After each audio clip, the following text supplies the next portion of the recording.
Con el fin de la correcta comprensión de este video, es imprescindible definir el concepto de ciencia, para lo cual lo ilustraré con este pequeño video.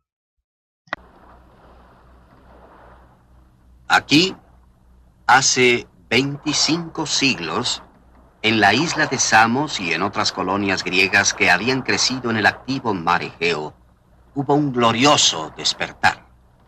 De pronto hubo personas que creían que todo se componía de átomos y que los seres humanos, así como los animales, habían evolucionado de formas más elementales.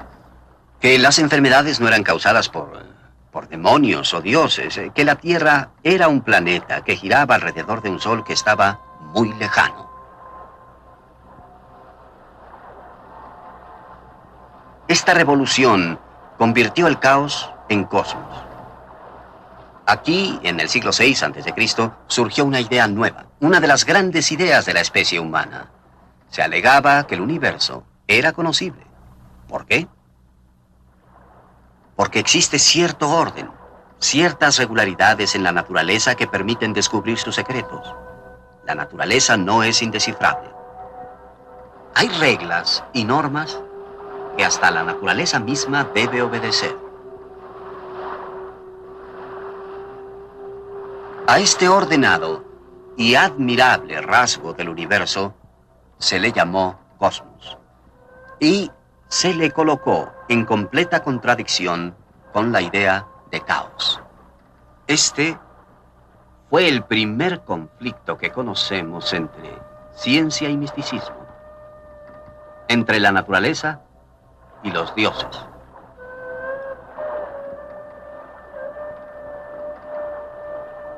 Pero ¿por qué aquí?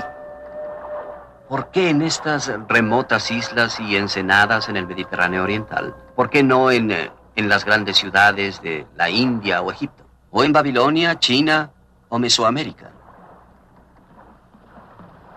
Porque todas se encontraban en el centro de antiguos imperios,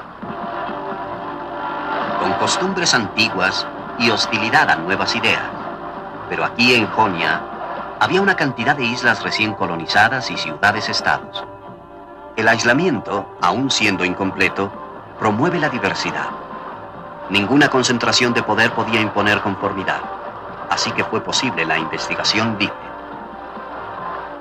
Estaban más allá de las fronteras de los imperios, así que los mercaderes, los turistas, los marinos de África, Asia y Europa se reunían en los puertos jónicos para intercambiar mercancías, historias e ideas.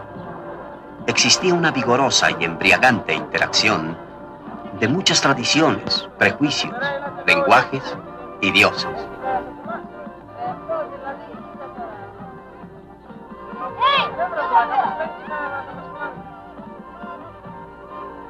Estos pueblos estaban dispuestos a experimentar. Una vez que se empiezan a cuestionar rituales y prácticas largamente establecidos, encontramos que una pregunta conlleva a otra.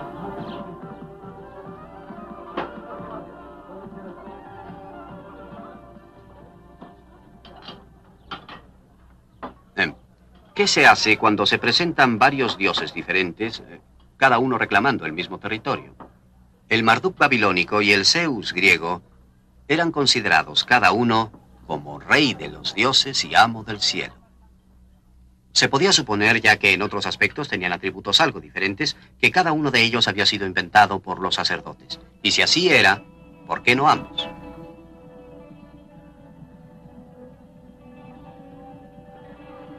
Y así fue como surgió la gran idea.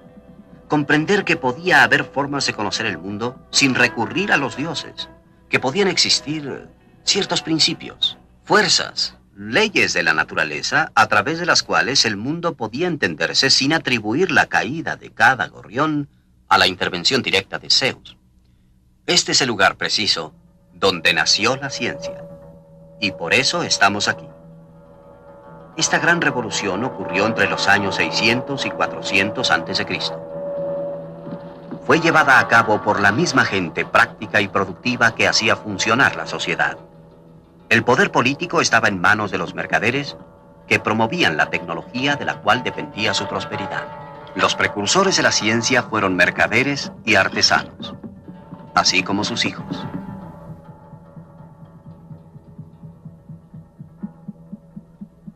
El primer científico jónico se llamó Tales y nació precisamente allí, cruzando este estrecho, en la ciudad de Mileto. Había viajado por Egipto y era versado en la sabiduría babilónica. Al igual que los babilonios, él creía que el mundo alguna vez había sido todo agua.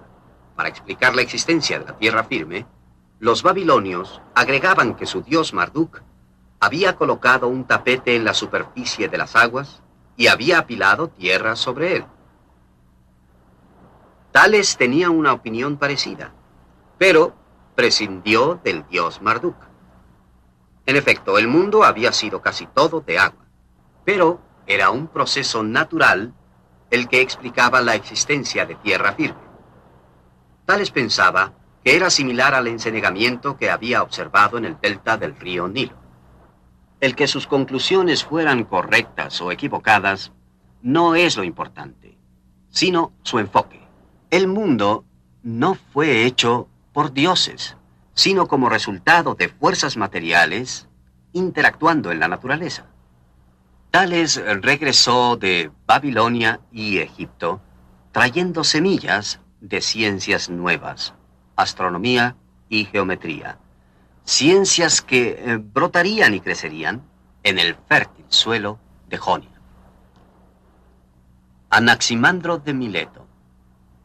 En aquella isla, era amigo y colega de Tales, y una de las primeras personas que sabemos que haya hecho un experimento. Observando el movimiento de la sombra proyectada por una vara vertical, pudo determinar la duración del año y de las estaciones. Durante siglos, los hombres habían usado varas para herirse y golpearse mutuamente. Anaximandro usó la vara para medir el tiempo.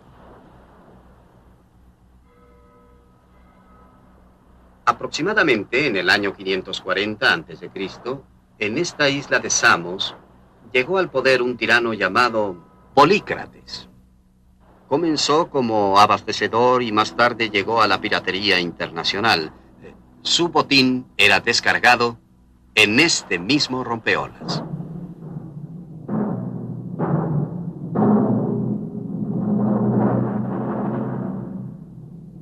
Pero oprimió a su pueblo e hizo guerra contra sus vecinos, así que con toda razón temía una invasión. Polícrates rodeó su ciudad capital con una muralla impresionante. Los restos de esta muralla aún perduran en nuestros días.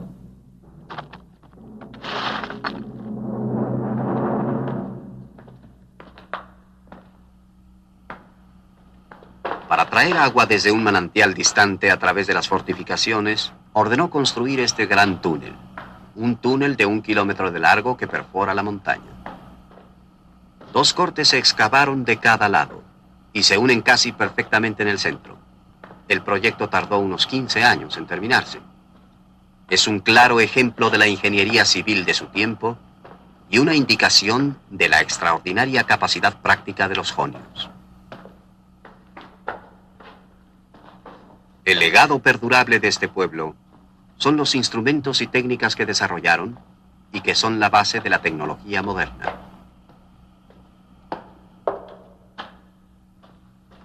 Eran los tiempos de Teodoro, el maestro ingeniero sobresaliente de su época.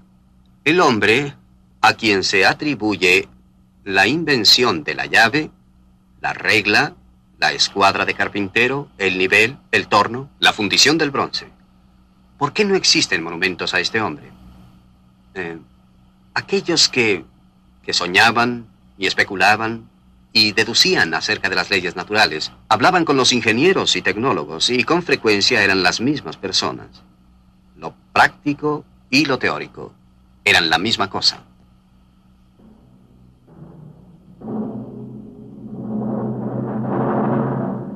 Esta actitud híbrida de pensamiento abstracto y experiencia cotidiana afloró en ciencia.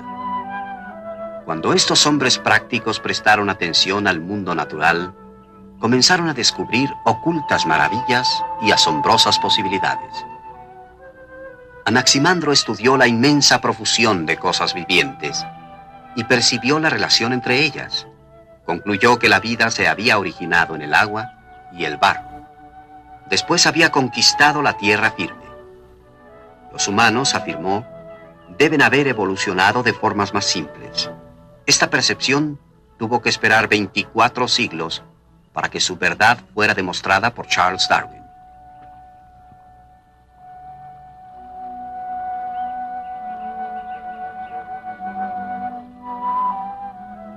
Nada fue excluido de las investigaciones de estos primeros científicos.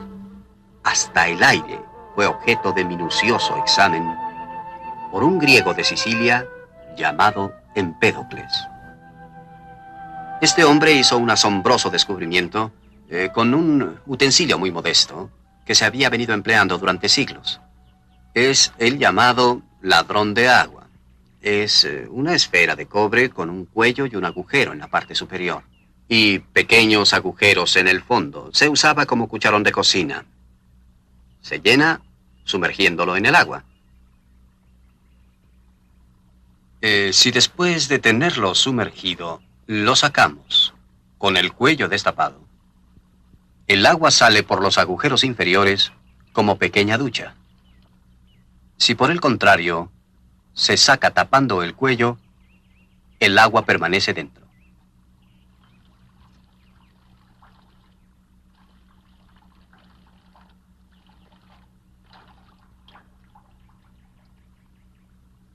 Ahora, si intentamos llenarlo con el cuello tapado con el pulgar, observemos. El agua no entra. ¿Por qué no entra el agua? Algo lo impide. Algún elemento obstruye el acceso de agua a la esfera. El elemento que impide este acceso no puede verse a simple vista. ¿Qué puede ser? Empédocles lo identificó como aire. ¿Qué más podría ser? Algo que no se puede ver causa presión y frustra mi deseo de llenar esta vasija con agua si yo fuese tan tonto de dejar mi dedo pulgar sobre este orificio. Empédocles había descubierto lo invisible. El aire, pensó, debe ser materia tan finamente dividida que no se puede ver. Esta pista, esta señal de la existencia de átomos, fue llevada mucho más lejos por su contemporáneo llamado Demócrito. De todos los científicos de la antigüedad, es él quien nos habla con mayor claridad a través de los siglos. Algunos fragmentos de sus escritos que han quedado revelan una mente de poderes altamente intuitivos y lógicos. Él creía que un gran número de mundos viajan por el espacio y que estos mundos nacen y mueren. Que algunos están poblados de seres vivientes y otros, por el contrario, son áridos y estériles. Fue el primero en comprender que la Vía Láctea era el conjunto de luz de innumerables astros débiles. El pensamiento de Demócrito se elevó más allá de las fogatas en el cielo, la leche de Hera y el espinazo de la noche. El método científico se basa en 4 pasos básicos que a veces se pueden convertir en 5, siendo el primero de ellos el formular una pregunta de investigación, ya que intrínsecamente como humanos contamos con una capacidad de cuestionarnos todo lo que nos rodea, especialmente en la niñez. Lastimosamente, en ocasiones con el paso de los años y debido a factores externos, vamos dejando de lado esta habilidad. Habiendo planteado una pregunta base sobre el desarrollo, se procede a desarrollar una hipótesis, que no es más una suposición que va a ser comprobada en el transcurso de la investigación. Seguido de esto, se procede a comprobar la hipótesis, en la cual se diseña y ejecuta un proyecto de investigación con todas las medidas de control, que a posteriori brindará toda la evidencia para que pueda ser comprobada. Seguido de esto, se procede a comprobar la hipótesis, en la cual se diseña y ejecuta un proyecto de investigación con todas las medidas de control, que a posteriori brindará toda la evidencia para que pueda ser comprobada. Después se pasa a extraer las conclusiones. En este paso se usa toda la evidencia recolectada para sostener si se plantea o para refutar una hipótesis ya planteada, además de describir las limitaciones que se vieron dentro de la investigación, o también explicaciones alternativas a los resultados obtenidos. Para finalizar, el último paso, que tal vez pueda ser de los más, si no el más importante, la publicación de los resultados, ya que en un mundo tan globalizado en el que vivimos, es muy importante que a la hora de publicarlos deban tener una completa descripción del procedimiento y los resultados con el mayor detalle posible, ya que otros científicos al tener acceso a esto puedan evaluar los resultados y, llegado el caso, replicar el mismo. Esto con el fin de verificar o rechazar las conclusiones del proyecto de investigación. Ahora pasamos a los métodos de investigación. Entre todo el proceso antes descrito, como las preguntas y las respuestas que surgen, se halla la metodología con la que se ejecuta. Y en ella no solo vamos a encontrar los pasos del método, sino también las estrategias que se van a usar para reunir y analizar efectivamente los datos. El objetivo general es encontrar evidencia que dé respuesta a las preguntas, pero también es reducir al máximo los márgenes de error humanos, por lo cual en las ciencias sociales las más habituales con las que se trabajan son: primero, la observación.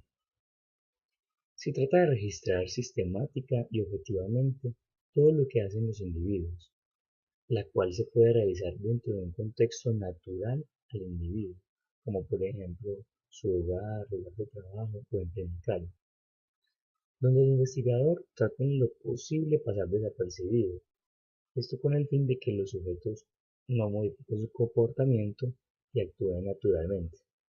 Sin embargo, la observación también se puede realizar en un laboratorio, el cual es un ambiente más controlado por el investigador, y el cual en la mayoría de los casos no se encuentra a la vista de los sujetos. La gran limitación que presenta este método es que no indica la causa exacta del cambio o de la conducta de los sujetos o individuos a investigar.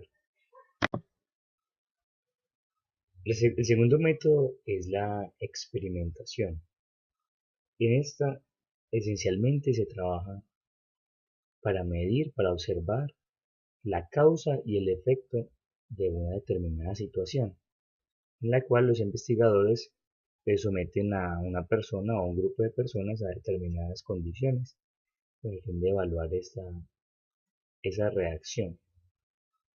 El principal problema de esta investigación es que los sujetos, al estar advertidos, al saber que hacen parte de una investigación, pueden reaccionar de una manera innatural o al tratar de dar